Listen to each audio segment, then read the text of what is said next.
To many people, myself included, the world wars are an infinitely interesting topic. Between the politics, the technology, the war stories, and really just how it changed the world, there's so much to dive into and talk about when it comes to these massive worldwide conflicts. But today, we're going to talk about the weirder side of the First World War. Two different stories of soldiers encountering unknown creatures.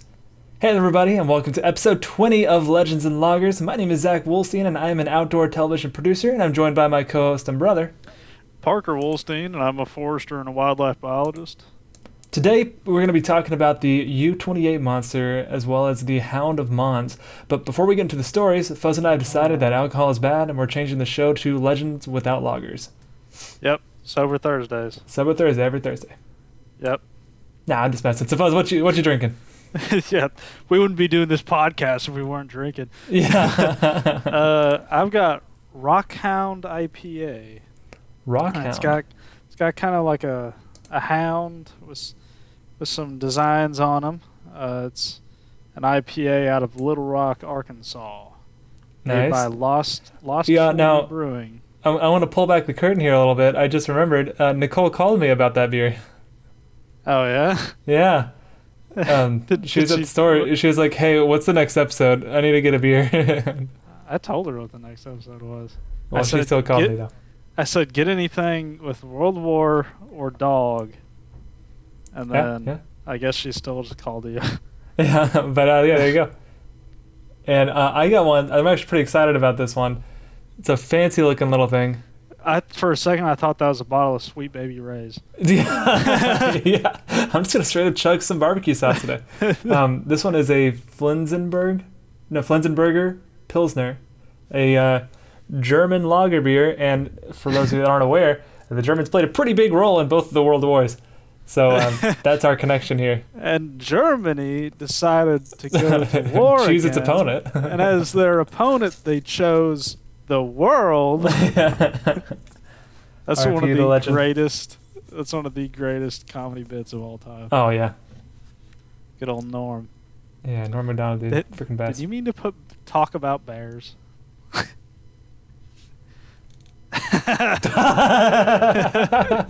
And the notes says talk about bears.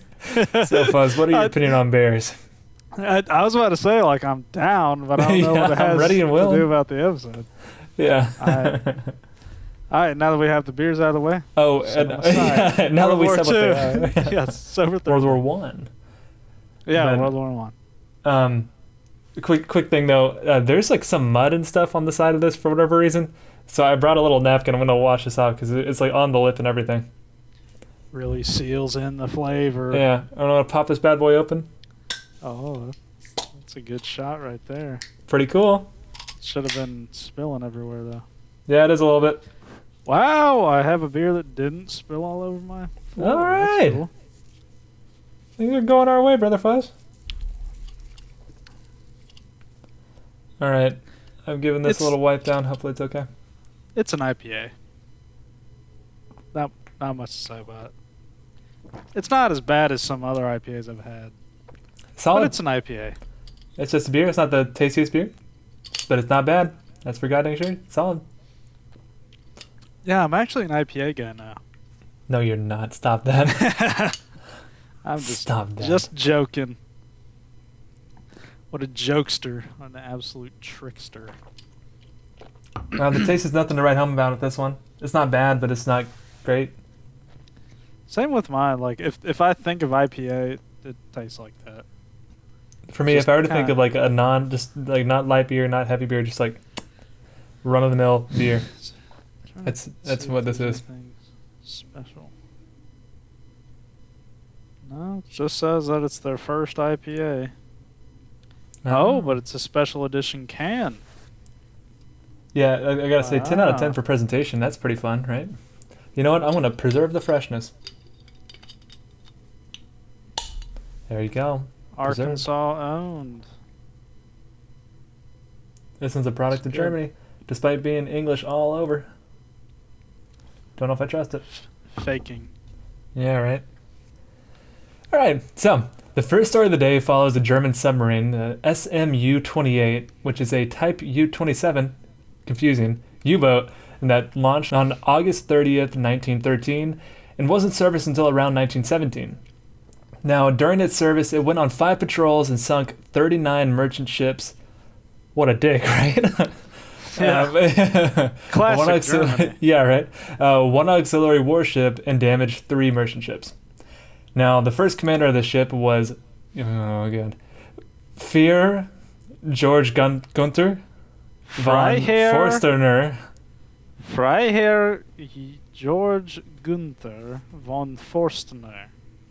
Nice. And most of the sources I found just continued to call him Gunther, so that's what I'm going to go by. And the following story allegedly comes from his log. After the merchant ship sunk, I was brought upon the Nautilus. After the last of the civilians drowned in the water. I don't think you're getting where I was going with that. Oh, no, I didn't. I'm sorry.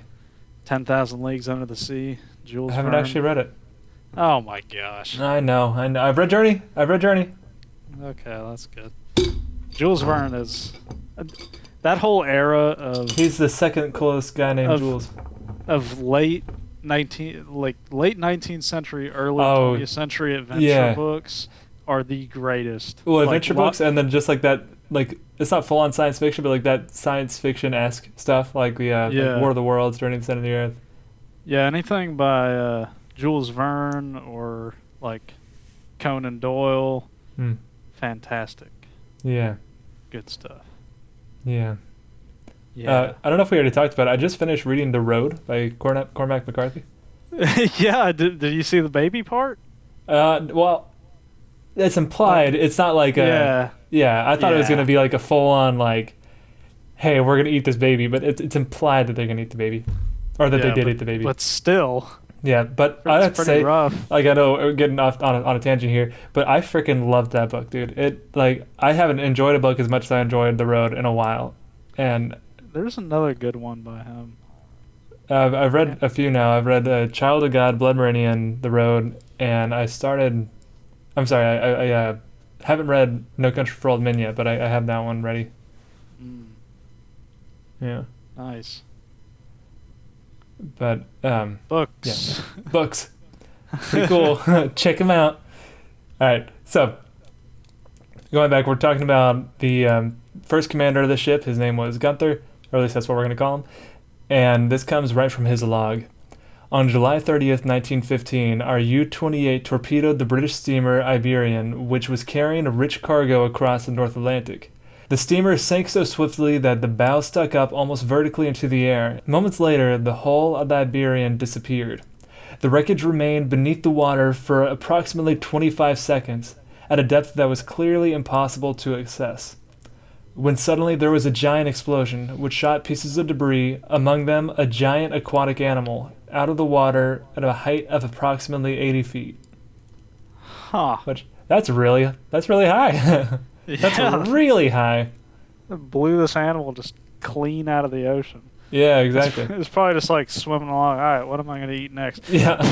Whoa! Oh my god! I like the idea of doing it like a 90s movie where it like gets shot up into the air and then freeze frame. Like, so I bet you're wondering how I got here. Or, this is not righteous at all. Yeah.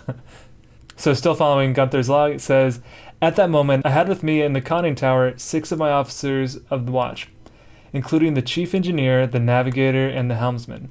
Simultaneously, we all drew one another's attention to this wonder of the seas, which was writhing and struggling among the debris. We were unable to identify the creature, but all of us agreed that it resembled an aquatic crocodile, which was about 60 feet long, with 4 limbs resembling large webbed feet, a long pointed tail, and a head which tapered off to a point. Unfortunately, we were not able to take a photograph, for the animal sank out of sight after 10 or 15 seconds. Well, they're also in a submarine. Well, yeah, but like the U-boats would surface and whatnot. Yeah, but still pretty hard to take a photo. Oh, it's just like from taking the photo part, yeah. Yeah, from a submarine. Yeah. I can't imagine there's a lot of like nice open areas where you can take a photo. Especially in the early 1910s. They break out the whole tripod and they put the little curtain over it. Yeah, exactly. Oh, he moved. Now, I just want to put this into perspective real quick because, Parker and I love making comparisons. So here's a list of other things that are 60 feet long. A bowling lane. A bowling lane is 60 feet long? Yeah, a lot longer than I thought it was, huh? Holy smokes. Yeah, a bowling lane, 4 sedans, a semi-truck with a trailer, a 5-story building, and 3 giraffes. A semi-truck with a trailer is not the same. No. As a bowling lane?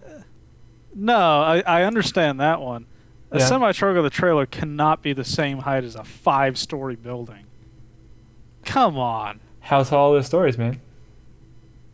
Like probably 9 feet, but you have to account for like stuff between. Yeah, like the average high ceiling, not high ceiling, but the average like ceiling is like 8 feet, right? And then a high ceiling is going to be 9 or 10 feet. So you have to account for a couple of layers of, various infrastructure and whatnot between those. So I would say give yourself about 12 feet per floor. Huh. Daggum. Yeah. That's shorter than I thought. Huh. It's like some of these seem really long, and some of them seem really big. Well, I think the way you have to look at it is, so they essentially describe this as being rather crocodilian, right? You would agree? Mm-hmm. So imagine a crocodile that's as long as a bowling lane. That's pretty big. That's pretty freaking big.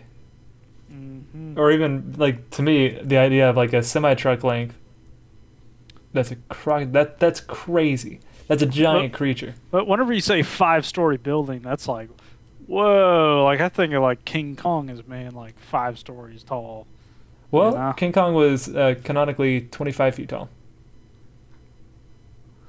He's shorter. Yeah, he's shorter. This ocean crocodile probably could have whooped King Kong. Oh, yeah. Yeah, well, Kong's got thumbs. That creature tries to attack him, you just get a quick thumb in the bum, and Kong's out of there, Huh? Oh, yeah, no, he's going to break the... Yeah, that's we were on the same page. Yeah, for sure.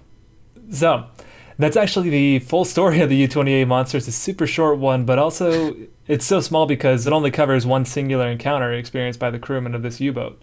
Now, the second thing about this is because there is only one source, and that source being, unverified, there isn't really too much to say about it. Assuming that it is legit, there are a couple of ideas as to what this creature may have been.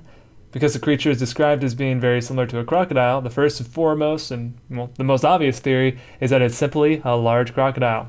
Well, the problem there is that saltwater crocodiles on the high end will reach about a maximum of like 25 feet long, which is, really big. A lot shorter than 60 feet.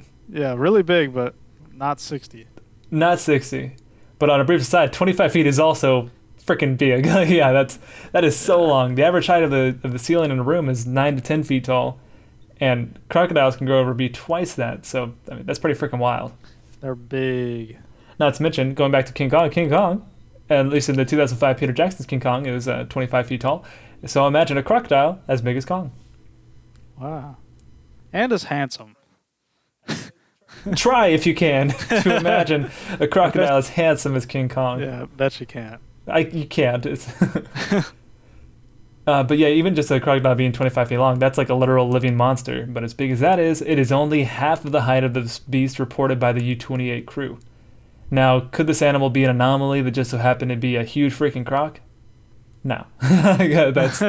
That's far too big to be an anomaly. That would be like if there was a person that was 12 feet tall and ratio-wise, that'd be the equivalent of a person being 12 feet tall, and that's just not physically possible. Your body can't do it. Also, crocodiles aren't built for ocean. Yeah. Also, I didn't think about this in the research and whatnot, but I should have taken note of where this encounter took place, because there's a solid chance that they don't even have saltwater crocs in that area, Yeah. That's a good point. Yeah. And if there are British ships, well, they might have been going through like the Pacific. But yeah, so they're called saltwater crocodiles because they'll hang out and like kind of by the beach or like in brackish water. Yeah, they're not just straight up in like the middle of the ocean. Yeah, they're not swimming like around doing croc stuff. Yeah, they're still they're still semi-aquatic. They're still hanging out by the shore. Yeah. Some say that because it is impossible for a modern-day saltwater croc to reach that size, maybe they saw a prehistoric croc, something like the Sarcosuchus, which While they were larger than crocs of today, they actually only would reach about 32 feet in length. So once again, it's a good bit shorter than the 60 feet reported. Still scary. Still very scary. Yeah, for sure, still scary. Lastly, some have said that the creature could have been a mosasaur that survived extinction.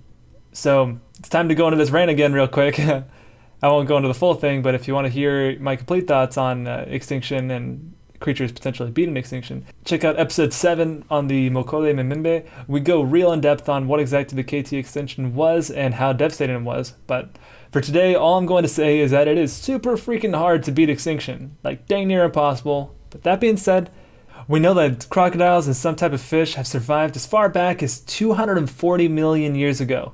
So it is possible, but if these giant creatures were around for as long as humankind has existed, it's highly unlikely that we wouldn't have seen at least one by this point, especially with them being the size that they are. Yeah, like crocodilians and fish are old, but like we know about them. Yeah. And we see them all the time. Well documented. Like if there's even like really elusive things like giant squid or some types of whales or like the Greenland shark. Very rare, but we know about them. Yeah, we know about them, and then there's enough to reproduce. I think if there was enough mosasaurs to reproduce, we would know. You would freaking see them, yeah. Yeah. But anyways, people say that they think this may have been a mosasaur because it had the... They had heads. Oh. But anyways, people say that they think it may have been a mosasaur because they had heads that were rather crocodilian-like. They were recorded to reach lengths of 50 to 60 foot range, which would be the correct size for the U-boat's description. But, they're extinct, so there's really not much to look into there. So, all right. I don't know where my mosasaur tooth went. Oh, I don't know if it's here or Kentucky. Mine's right here. Wow. Yeah. In Matrix. It's pretty gnarly cool. tooth. Yeah, it's giant. I had a guy whose job is to make museum displays, make a display for it. If I can show that real quick. Yeah, there you go. It's like one of those wire stands like you see in museums. Pretty cool. Okay. So that is the story of the U-28 monster, but before we move on, in my research for this episode, I came across another super similar story also regarding a German U-boat, U-85. But before we talk about that... Yeah. But before we talk about that one, what are your thoughts on the U-28 monster, or encounter, if you will? That's interesting because, why would an officer just put that in his log?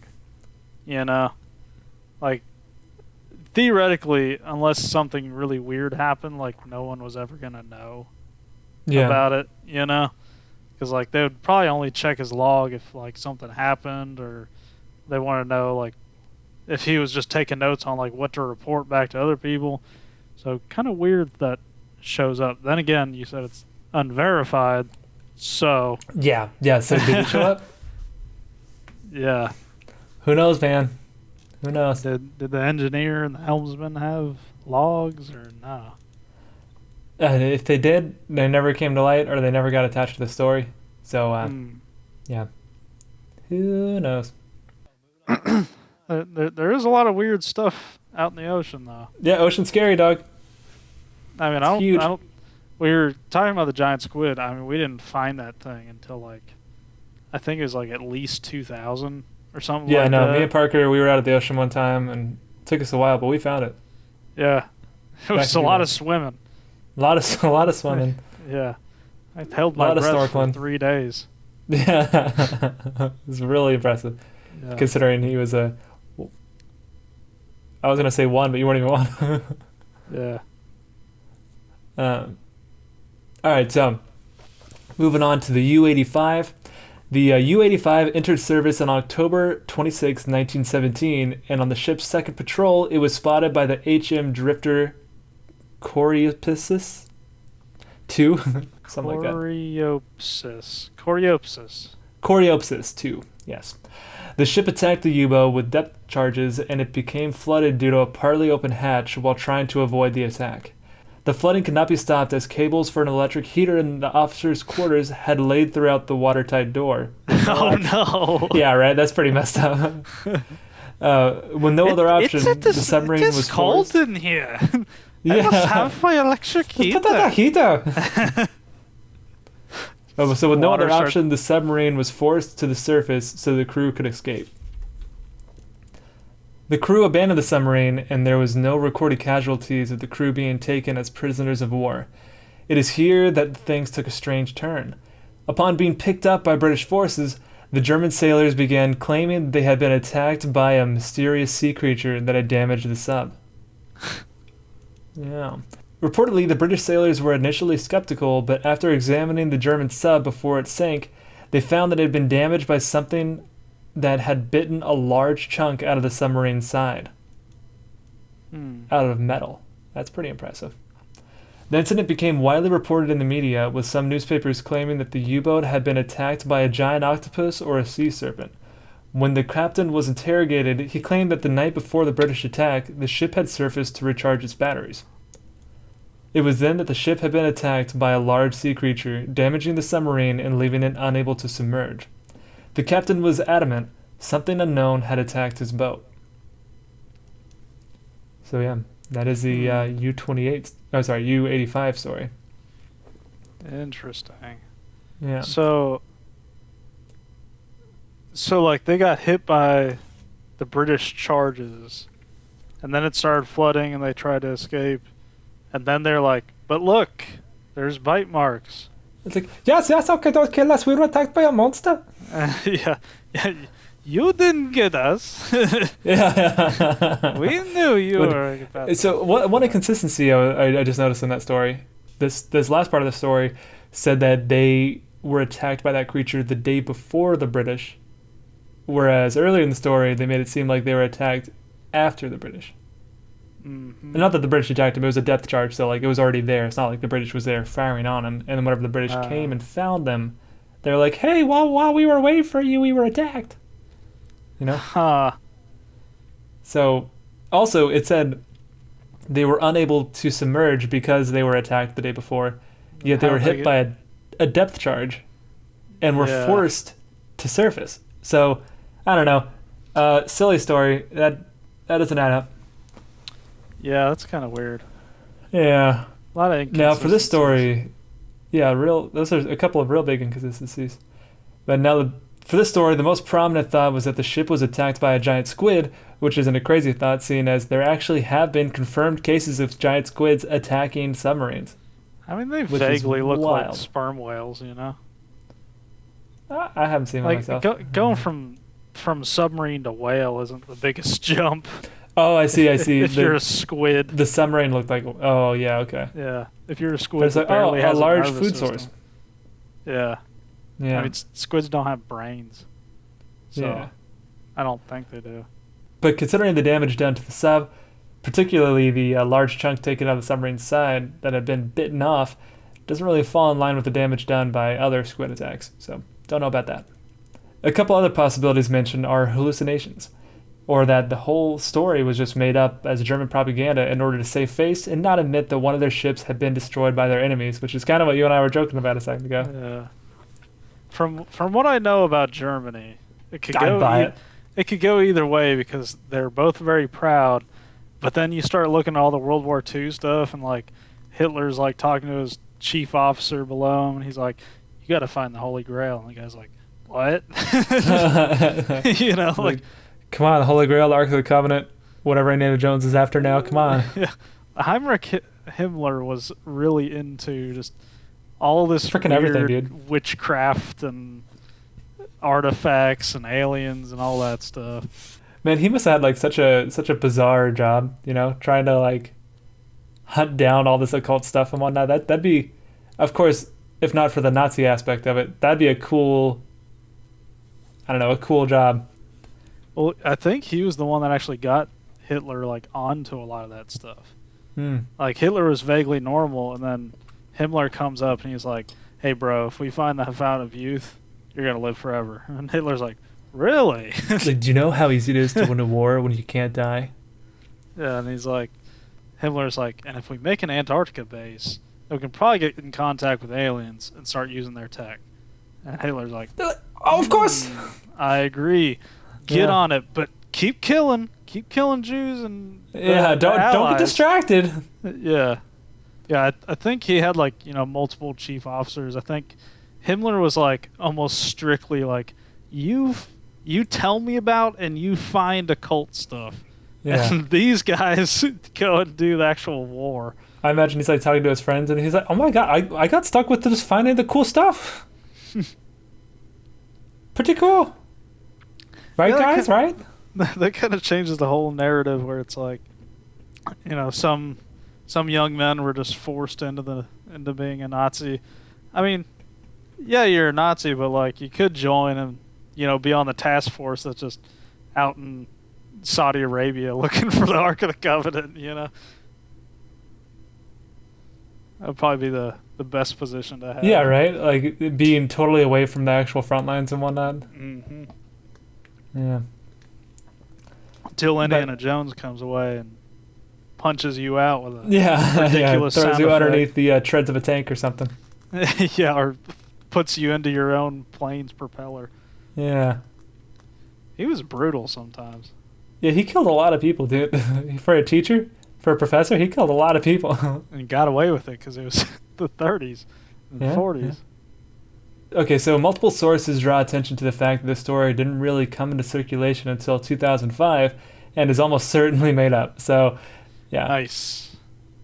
So everything you just heard about the U-85, you can just go ahead and just forget that. And with that in mind, we're going to move on to our next topic. So before we tell the story itself, I think it would be nice to set the stage just a tad for those who aren't too familiar with World War I and how it was fought. So we're having our second guest. It's a corpse. Yeah. Come here. It's a World War I veteran's corpse. Oh, gosh. It's just outside a grave with a microphone. That's very interesting. Wow. World War I is known as being the first modern large-scale war fought with technology previously never seen on the battlefield. The mechanization of the war led to giant artillery weapons, mobile armored tanks, fighter planes, and machine guns, and all of which were absolutely devastating. And you throw in all the chemical warfare and stuff. Oh, yeah, exactly. Yeah, you got all the gases and whatnot. It's just absolutely the most horrific war to come to be yet. But with all these new advancements, armies were forced to find ways to avoid being ripped to shreds out in the open. On the Western Front, that solution was digging trenches. Inside a trench, all that is visible is just a few feet on either side, ending with trench walls in the front and the back, and with a small patch of sky visible above. Trenches in World War I were constructed with sandbags, wooden planks, woven sticks, tangled barbed wire, or even just mud. That just sounds like we're at work. Yeah, it sounds like rural Louisiana. Yeah. The trench systems on the Western Front were roughly 475 miles long, stretching from the English Channel to the Swiss Alps. Not in a continuous line, but still, 475 miles is a lot of trench. Man, over in the Swiss Alps, if you had the one up on the mountain, you were winning for sure. You're set. So trenches offered some protection, but they were incredibly dangerous as soldiers easily became trapped and killed from direct hits of artillery fire. Now, trenches were used by both sides and separated by a stretch of land that came to be known as No Man's Land. And here's what the National World War I Museum and Memorial has to say about No Man's Land. What if I just did like a stupid voice? Yeah. The constant bombardment of modern artillery and rapid firing rapid fire. All right. The constant bombardment of modern artillery and rapid firing of machine guns created a nightmarish wasteland between the enemy's lines, littered with tree stumps and snarls of barbed wire. In battle, soldiers had to charge out of the trenches across No Man's Land into a hail of bullets and shrapnel, as well as poison gas. They were easy targets, and casualties were enormously high. By the end of 1914, after just 5 months of fighting, the number of the dead and wounded exceeded 4 million men. That's wild, dude. 4 million people dead. That, and in just a few months too, like not even after like the end of the war. It's just the beginning. Mm-hmm. All that is to say that World War I is terrible, and there were few places in the world worse than the trenches. But even worse than those trenches is the war-torn landscape in between. Alright, now, context set, let's talk about the Hound of Mons. Mons, Belgium was the site of the Battle of Mons, the first battle fought by the British Army in World War I. The British were forced to retreat with just over 1,600 casualties, and the town remained occupied by the Germans until it was liberated by the Canadian Corps during the final days of the war. But all throughout the war, the town of Mons was in constant conflict. During the conflict, there was a report saying that British soldiers were attacked by something strange. Now, this is actually one of those lucky times where I happened to find one of the original sources for this story from 1919. The following article was published by the Daily Oklahoman, Sunday the 10th, 1919.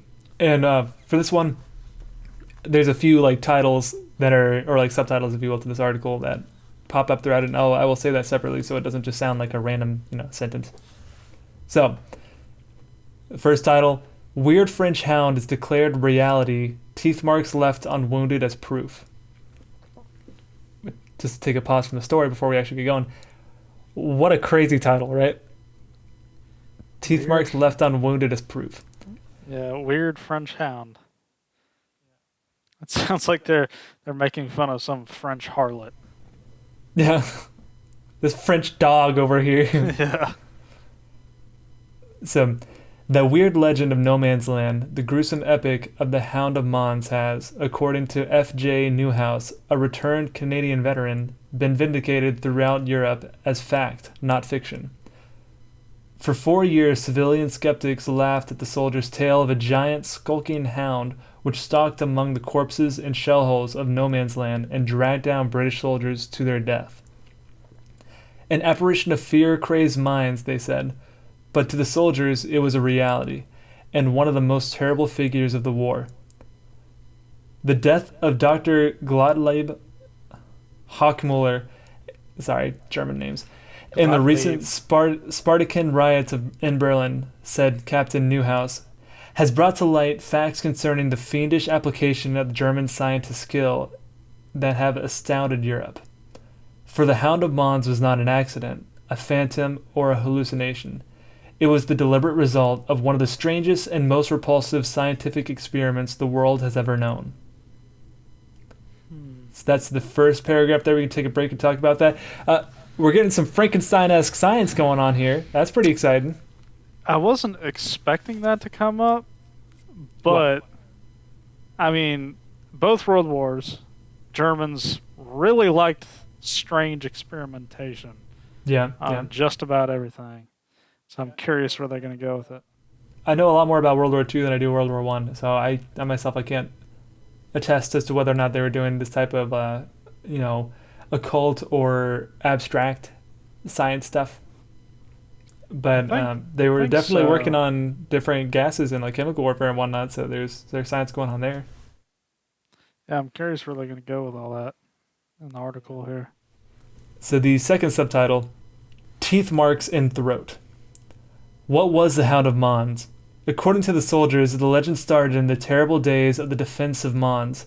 On the night of November 14th, 1914, Captain Yescas and 4 men of the London Fusiliers entered the No Man's Land on a patrol. The last living trace of them was when they started into the darkness between the lines.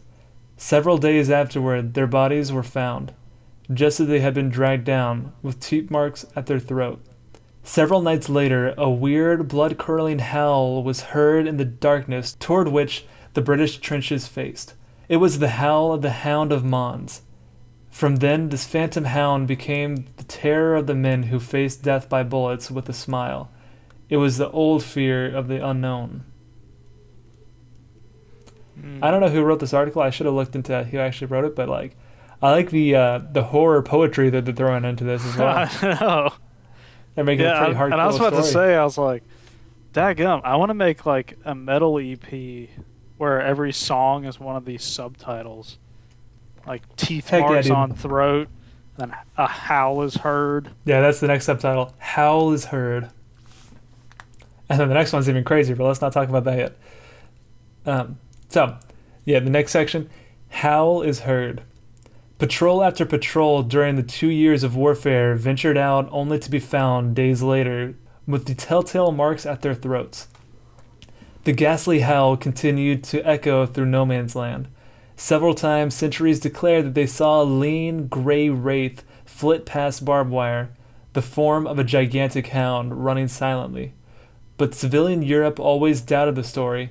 Then after 2 years, while many brave men lost their lives with only those teeth marks at their throat to show, the Hound of Mons disappeared. From then on, the Germans never had another important success. And now, says Captain Newhouse, secret papers have been taken from the residence of the late Dr. Hochmuller, which proved that the Hound of Mons was a terrible living reality. A giant hound with the brain of a human madman. What? Yeah, freaking crazy, right? Abby normal. Yeah. Threw it in the dog. Yeah. And now here's another title for your EP. Hound had a human brain. Oh my word. Captain Newhouse says that the papers show that this hound was the only successful issue of a series of experiments by which Dr. Hochmuller hoped to end the war in Germany's favor. The scientist had gone about the wards of German hospitals until he found a man who had gone mad as a result of his insane hatred of England. Hochmuller, with the sanction of the German government, operated on him and had removed his brain, taking in particular the parts which dominated hatred and frenzy. At the same time, a like operation was performed on a giant Siberian wolfhound. Its brain had been taken out and the brain of the madman inserted. By careful nursing, the dog lived. The man was permitted to die. The dog rapidly grew stronger, and after a careful training in fiendishness, was taken to the firing line and released at no man's land. There, for 2 years, it became the terror of outposts and patrols. That's crazy. Yeah, so with every sentence, this is getting crazier and crazier. To me, the most unbelievable part is it was trained in fiendishness. Yeah, I was about to say that's another good song title. Careful fiendishness. Heck yeah. But the particularly crazy thing about that one to me, like the idea of this creature being like, I mean, I imagine, to me, fiendishness isn't like evil, it's more of like, I don't know, kind of silly. Like a I think it's just silly because, like, we think about like old timey people being like, he was a fiend. Yeah, you fiend. But I just like the idea of like he's being a fiend because maybe like one of the German soldiers gets on his hands and knees and the dog stands up and pushes somebody over, and they fall over the guy. Yeah. But I just imagine him being just kind of like a nuisance, or just being kind of a jerk, but not even like that bad. How much do you have to hate another country? Oh my God, to go mad. Literally go insane. Yeah, this guy's like, oh, I hate England. Oh, I hate him so much. They put beans on toast. They put beans on toast. Yeah. That's not breakfast. That's not breakfast. Yeah, that's so silly sounding. Like, and to me, that's another thing that like takes away from my already diminished belief in this. Is like the idea that like, and they found the perfect person, a man who hated England so much he went mad. Like, yeah, that's so silly. Now there isn't a ton to talk about by way of explanation, but first off, we have what is probably the first explanation most of us would think of. That this very well may just be the result of these soldiers hallucinating or becoming delirious after all the stress and fear that they were constantly living in. I don't know too much about the human brain, and I know nothing about what it would be like to be in the situation these soldiers were in. So, on the surface level, to me, it seems entirely possible that this might be the case. I do know one thing about the human brain. What's that? And that's that even if you have a very large dog, we have a very different skull shape. You know? So, like, maybe they left the dog part, but, like, just implanted in, like, England bad. You know, it's just like... Yeah, I imagine they just have, like, two little sections of brain, and then they just, like, open up the dog head and just kind of... Yeah, and shove it in, close it. In 1917, like, nobody knew what the different portions of the brain did. Oh, yeah. Like, Not only that, and we'll touch on that here a little bit more in a second, but, like, people were dying from, like, infections, or, like, people were having to cut off limbs. It wasn't too far off from, like, the Civil War, you get shot and you have to whiskey bottom saw rip off that arm, Yeah. But so yeah, like the idea that they're doing successful brain surgeries in the early 1900s, I don't know about that. And the fact that they could, like, I mean, isolate, because of, like, the whole Phineas Gage thing, like, we knew that, like, different portions of the brain would do different things. Like, because of him, we knew that, like, frontal lobe affects your mood and all that stuff, and mobility and what have you. I don't remember exactly what it is, but, like, we couldn't pinpoint, like, hatred, like, memory of hatred of country, and just go yeah. Yeah, like they're in the brain, they're looking for it, and they're like, all right, here is the hatred. Oh, that's just hatred in general. I want the hatred for Germany. Yeah.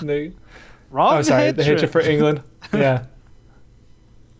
Like, no, this is the hatred of people who breathe with their mouth open. Where is the where is the hatred of the country England? Yeah, so there's really not too much more to say about that particular explanation. So let's move on. I came across an article that talked more about the credibility of the story, and it points out that there are issues with Newhouse's story. His dates don't align with actual historical events. There is no record of Hawkmuller existing, and Yeska's almost certainly did not exist. Even with today's scientific knowledge and capabilities, a transplant like this one that Hawkmuller supposedly did, well, it's just not possible. It goes on to provide a potential explanation, though. The article claims that World War I was the first time that dogs were used in a large-scale organized manner within wars, and that the Hound of Mons could have been an embellished story of an encounter with a particularly large German Shepherd. Soldiers could have also seen stray dogs eating the corpses of their fellow soldiers and friends, and that image could have pushed them over the edge. To me, that makes a lot of sense. I think that's a strong possibility. You see too many of those things there, and it becomes just like a modern monster story.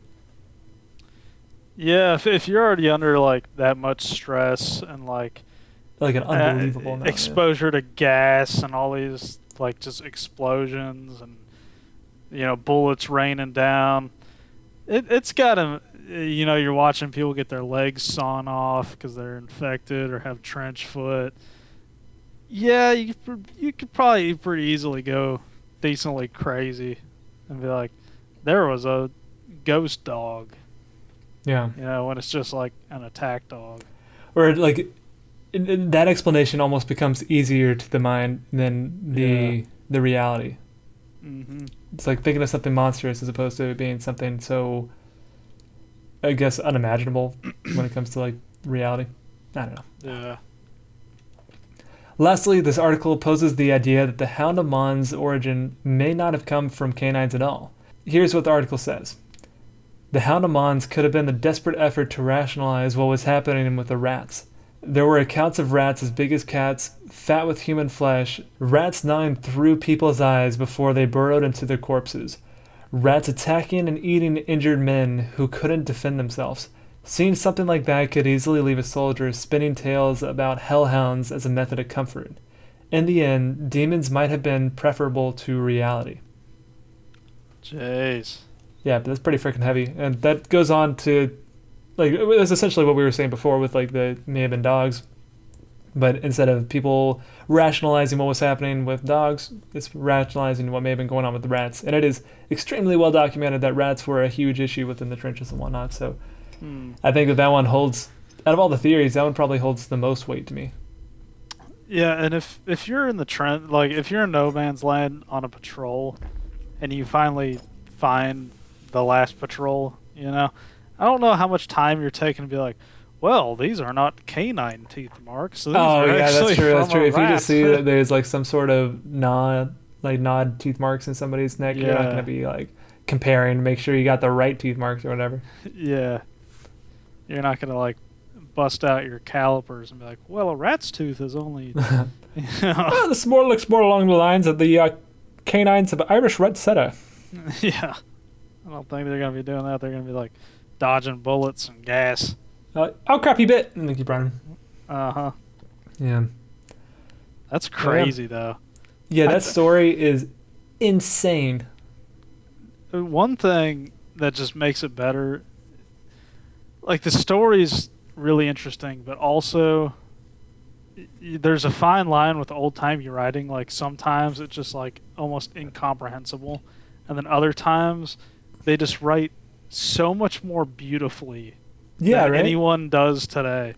Like just the way that they write is so intriguing and descriptive. Kind of like going back when we were talking about books, like why I love specifically, like I'm not huge on adventure books.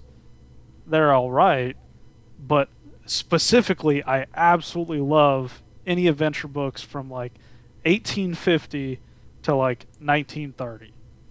They just the writing style is awesome.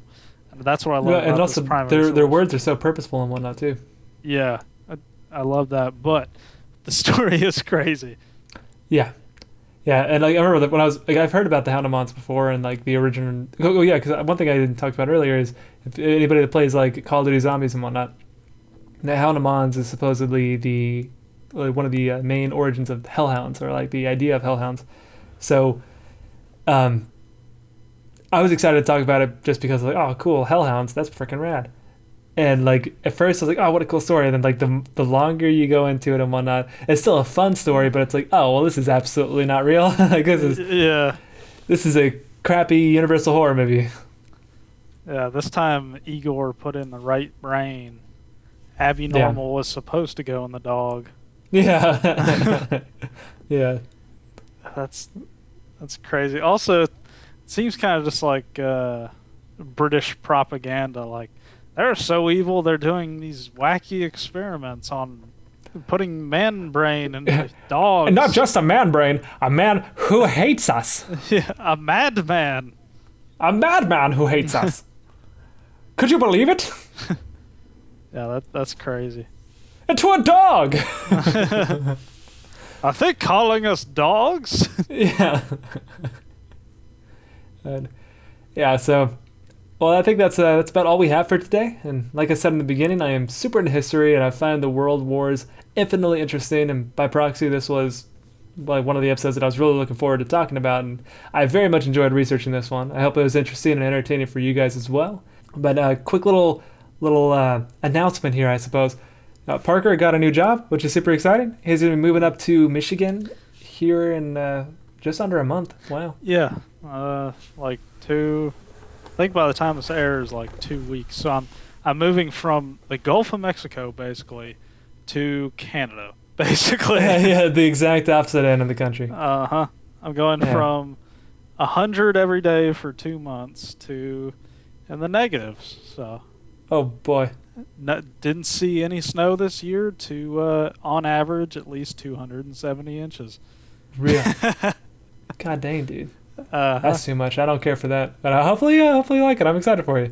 Should. And in light of Parker moving up there, we're going to be taking a bit of a break from Legends and Loggers because he's going to be packing up his house and whatnot and getting settled into his new place. And it's going to be a lot of craziness, a lot of adjustments. And so we're going to take a little bit of a hiatus here, probably just for the rest of the year because, like we don't have an exact date yet, but at least for like a month or so while Parker is getting situated and whatnot.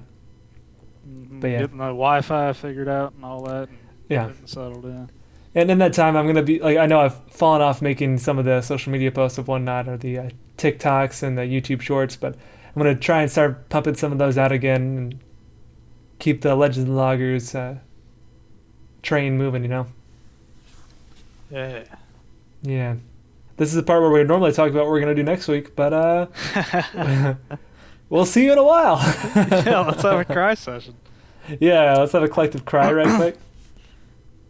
Well, I will say, once we come back, probably going to talk about the Rougarou in light of me leaving Louisiana. Yeah. Saying bon voyage with a Louisiana tale. So that'll be pretty good. There should be some good stuff. Pretty cool. Yep, and I'm always a fan of werewolf stuff, so I'm excited to hear about that. Mm-hmm. Swamp werewolf. Yeah. But all right, well, I think that's all we got for this week. Do you have any closing thoughts or things you want to say? Oh, that was fun. I liked the U-boat monster was a letdown. I had never really looked into that. Yeah, right. I've heard about that one many a time, and I was like, wow, that's it. Yeah, I think there's like a Destination Truth episode about it and a Monster Quest about it. I don't even know how they did it for that out, long. Dude. Yeah. I mean, that's impressive to do a whole like 45-minute or hour-long, actual show about it. Yeah, right. And I spent like 15 minutes on it. That's about all I could do. Yeah. But the Hound of Mons, that's fun. It's just fun, dude. I would love to see a movie like that, like an old like 60s, 70s style horror movie that's on like about that. Yeah, that'd be sweet. Yeah. Boris Karloff as the Hound of Mons. Yeah. Yeah, exactly. Well, I guess it would make more sense if it was Lon Chaney or something. Yeah, but I mean, we want to typecast him. Yeah, well, he kind of typecast himself. Yeah. I think he like started calling up like Universal and was like, make more Wolfman movies, and they're like, you still want to be him? And he's like, yes. They're like, okay. The Wolfman goes to the supermarket. Yeah, you like it? Yeah, the Wolfman goes to the supermarket and vaguely mentions Abbott and Costello. I knew those boys. I sent Dracula's body over to them, but they were incompetent postal workers. Yeah. And they opened it up prematurely. Anyway, hope you guys had fun. Be sure to like, share, and comment. If your friends are into this stuff, share it with them. It's probably the best way to expand things. We'd appreciate it. Yeah. That's a good way to spread it around and have something to talk about with your friends. Maybe get some more knowledge on cryptids that you've never known about. Yeah, or put a smile on these two silly boys' faces, Yeah. That was weird. All right. We will see y'all in a bit from Michigan and still Texas. Still Texas. I'm not going there. All right. Stay wild. Yep, and live life legendary.